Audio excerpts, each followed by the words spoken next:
Salut! Tout le monde sait que la France est un pays à droite. Seulement 2 présidents de entre guillemets gauche et 6 présidents de droite. Une gauche ayant du mal à arriver au cœur de l'électorat. Mais est-ce vraiment le cas? Les Français sont-ils vraiment tous des égoïstes libéraux anti-immigration? Ou y a-t-il une autre raison de la défaite permanente de la gauche?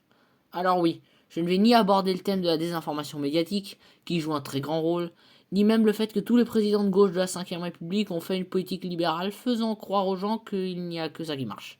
Ce qui m'intéresse aujourd'hui, ce sont les raisons plus profondes du sujet. Vous allez voir que c'est plus compliqué que vous ne le pensez. Avant tout, n'hésitez pas à vous abonner pour soutenir le petit média indépendant que j'essaie de créer. Vous pouvez aussi me soutenir en lâchant un pouce bleu et en me suivant sur Twitter. Mon nom est dans la description. Merci beaucoup pour tout votre soutien. Mais avant tout, les Français sont-ils vraiment tous de droite? En moyenne, 8 Français sur 10 soutiennent l'augmentation du SMIC. 7 Français sur 10 souhaitent le blocage des prix. Et 9 Français sur 10 souhaitent l'égalité salariale homme-femme. Les Français sont donc un peuple soutenant très majoritairement les idées de gauche. Mais pourquoi est-ce que cela ne se traduit jamais dans les urnes? J'ai fait mes recherches et on peut distinguer 3 grandes raisons, en enlevant les 2 points déjà cités en début de vidéo.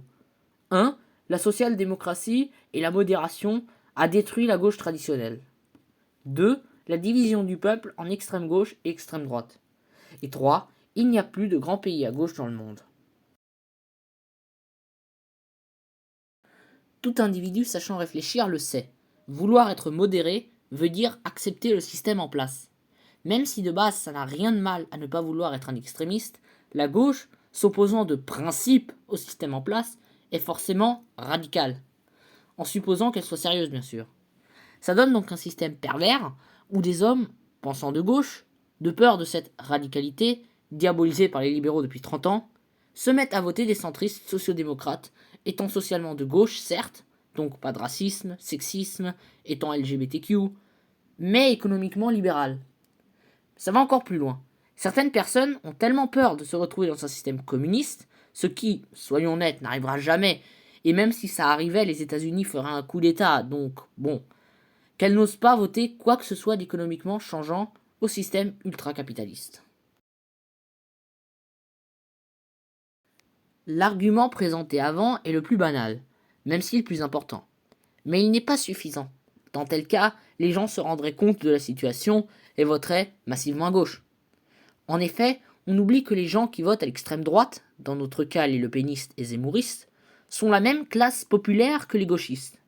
Leur situation est la même, et pourtant, leur opinion politique est soi-disant tellement différente. Je dis soi-disant parce que leurs besoins sont les mêmes, protection sociale et sécurité. Malheureusement, les libéraux ont réussi à diviser la classe populaire, qui à une époque ne faisait qu'une, en 2 blocs soi-disant différents, mais en pratique pareils. En divisant le bloc populaire en bloc socialiste et bloc anti-immigratoire nationaliste, qui je le rappelle pourrait faire un seul bloc vu qu'il est possible de faire de la protection sociale tout en stoppant l'immigration et combattre l'islamisme radical, les libéraux ne doivent plus affronter un bloc de 60% des Français, mais 2 blocs de 30%, plus petits que le bloc libéral, s'arrachant entre eux. Résultat, la gauche refuse de parler sérieusement de sécurité, et l'extrême droite refuse de parler sérieusement de social, ne voulant pas prendre les thèmes de l'autre.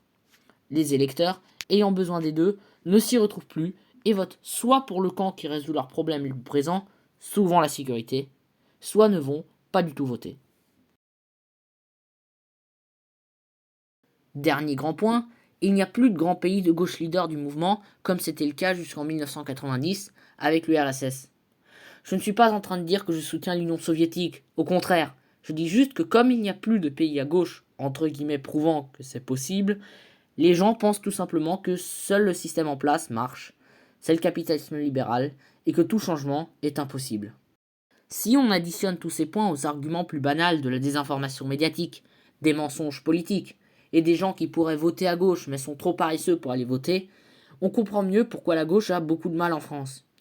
J'aimerais tout de même finir la vidéo en rappelant que même si elle est faible, on a quand même la chance en France d'avoir une gauche encore existante, contrairement par exemple à des pays comme l'Italie où la gauche est vraiment morte.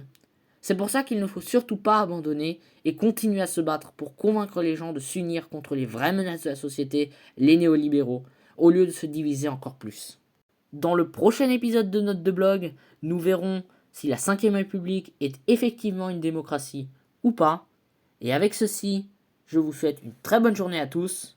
Bye bye.